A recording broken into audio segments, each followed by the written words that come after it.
ज़बूर number 25। मुहाफ़ज़त और हदायत की दुआ। आए खुदावंद, मैं अपनी जान तेरी तरफ उठाता हूँ। आए मेरे खुदा, मैंने तुझ पर तवक्कल किया है, मुझे शर्मिंदा ना होने दे। मेरे दुश्मन मुझ पर शादियाना ना बजाए, बल्कि जो तेरे मुंतज़िर हैं उनमें से कोई भी शर्मिंदा ना होगा।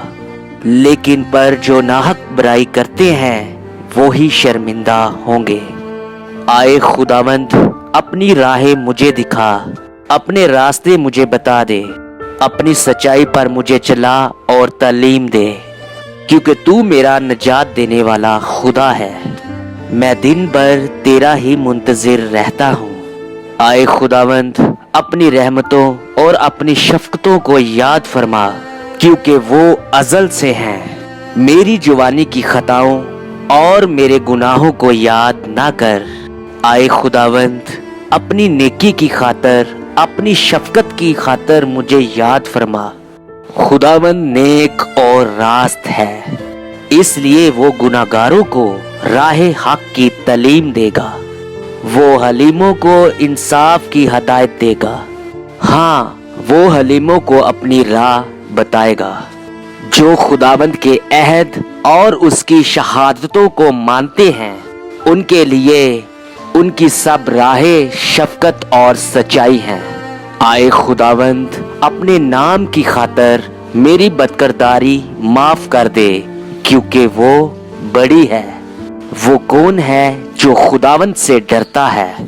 उसकी जान राहत में रहेगी और उसकी नस्ल जमीन पर जोरावर होगी। खुदावंद के राज को वही जानते हैं जो उससे डरते हैं, और वो अपना अहद उनको बताएगा। मेरी आंखें हमेशा खुदावंद की तरफ लगी रहती है, क्योंकि वही मेरे पांव दाम से छुड़ाएगा। मेरी तरफ मतवज्जे हो और मुझ पर रहम कर, क्योंकि मैं बेकस और मुसीबत ज़दा हूँ। मेरे दिल के दुख बढ़ गए।